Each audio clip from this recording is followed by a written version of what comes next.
열린교회 성도 여러분 안녕하세요. 10월 21일 매일 성경 묵상 함께 하겠습니다. 오늘 묵상할 말씀은 역대하 30장 1절에서 12절까지의 말씀입니다. 함께 읽겠습니다.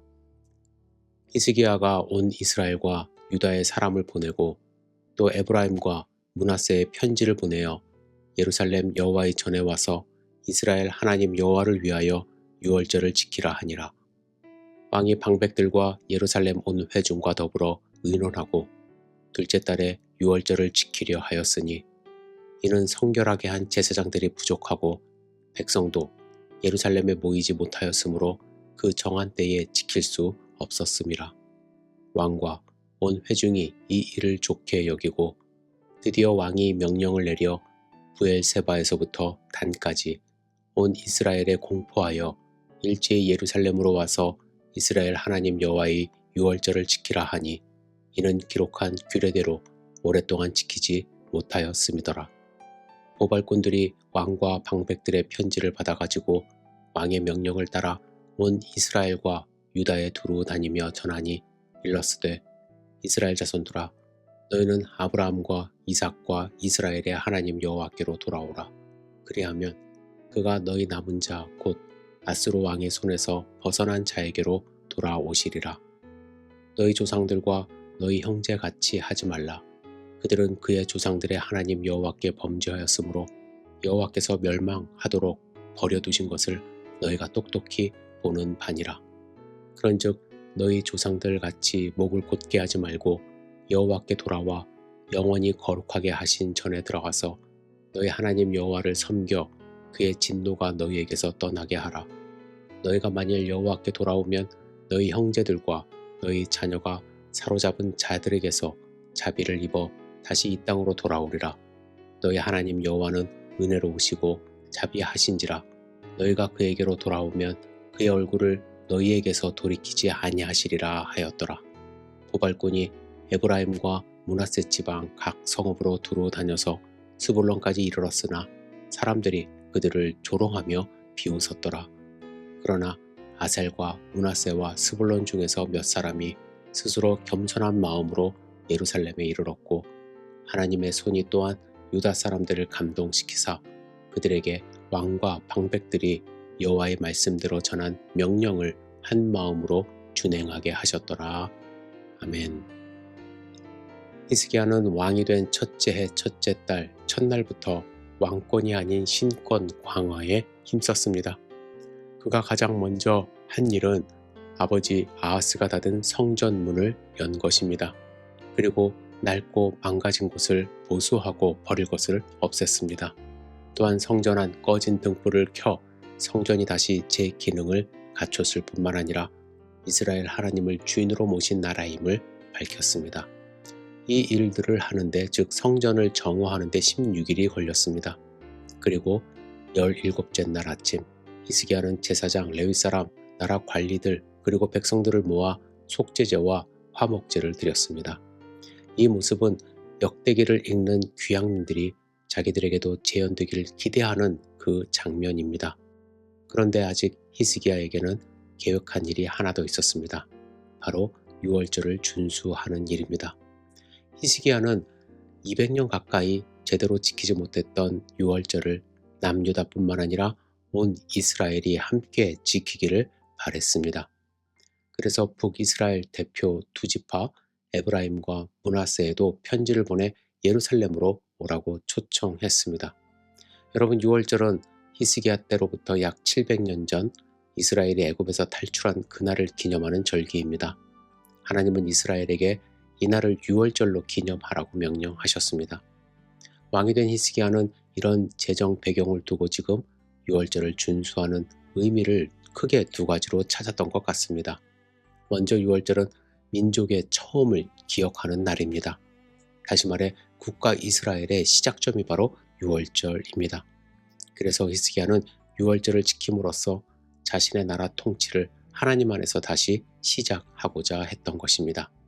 둘째로 유월절은 이스라엘 백성이 하나님 말씀에 순종해 하나님이 내린 진노를 피한 날입니다. 유월절에 애굽은 심판을 받았지만 이스라엘은 그 심판을 피했습니다. 이스라엘이 애굽보다 더 나았기 때문은 아닙니다. 전적으로 하나님 은혜 때문에 이들은 하나님의 말씀을 듣고 또 순종했기 때문에 피할 수 있었던 것입니다. 히스기야는 이 의미도 놓치지 않았습니다.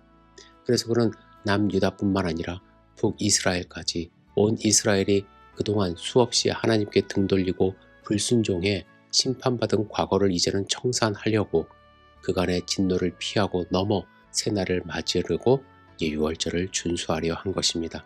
그런데 여기에는 문제가 있었어요. 먼저는 시기적인 문제가 있습니다. 하나님은 유월절을 첫 달 14일에 지키라고 하셨어요. 그런데 지금은 첫 달 17일경이 되었습니다. 성전 보수에 16일이 걸렸기 때문이죠. 하나님 말씀을 제대로 따르려고 유월절을 지키는데 그 날짜 규정을 무시하는 것이 취지에 맞지 않았습니다. 그렇다고 이 일을 내년으로 미룰 수는 없었습니다. 그래서 히스기야는 나라 관리들뿐만 아니라 온 회중과 함께 이 일을 의논하여 둘째 달에 유월절을 지키고자 한 것입니다. 또 유월절을 지킬 수 있었던 제사장들의 수도 부족했습니다. 그리고 각 지방에 흩어져 사는 백성들의 이동 시간도 필요했던 것입니다. 그래서 유월절을 둘째 달로 연기하고자 했던 것이죠. 히스기야는 온 백성이 유월절을 지킬 수 있도록 하기 위해 편지를 작성하여 보발꾼들에게 온 이스라엘에 다니며 전달하게 하였습니다. 그런데 이 편지를 읽은 사람들의 반응이 엇갈렸습니다.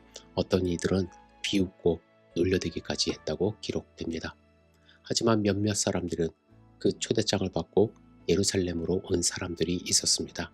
11절에 보면 겸손한 마음으로 왔다고 합니다.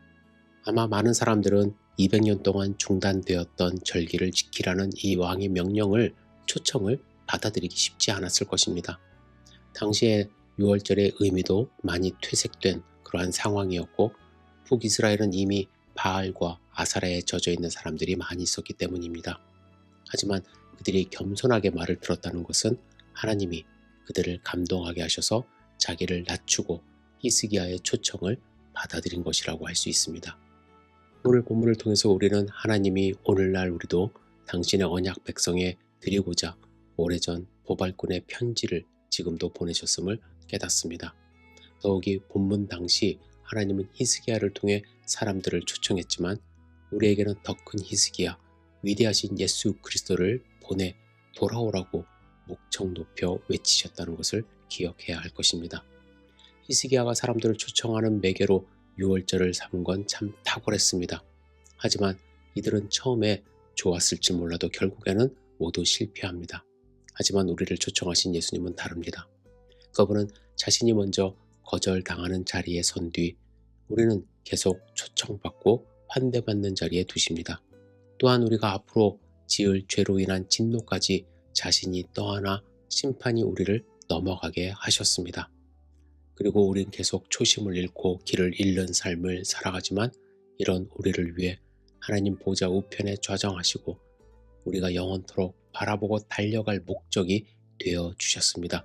이 사실을 믿고 여러분들 주님을 의지하는 삶, 겸손한 마음으로 하나님의 초청을 받아들이는 삶 살 수 있기를 주님의 이름으로 초청합니다. 지금도 예수님은 우리를 초청하시고 그 은혜의 보좌 앞에 우리가 함께 서기를 원하신다는 사실을 여러분들 믿으시길 부탁드립니다. 기도하겠습니다. 전능하신 주님, 우리의 죄를 용서하시고 하나님의 자녀 삼아주시기 위하여 우리를 초청하신 하나님의 은혜에 감사드립니다. 주님, 하나님의 초청에 응할 수 있도록 우리가 더욱더 겸손할 수 있도록 인도하여 주시고 아직 믿지 않는 사람들이 하나님의 그 초청장을 받아들고 올 수 있도록 주여 그들의 마음을 열어주시옵소서. 주님, 오늘 이러한 하나님의 은혜에 감사하는 삶을 살기를 원합니다. 예수 그리스도를 묵상하며 오늘도 승리하는 삶 살 수 있도록 인도하여 주시옵소서. 예수님의 이름으로 기도드렸사옵나이다. 아멘.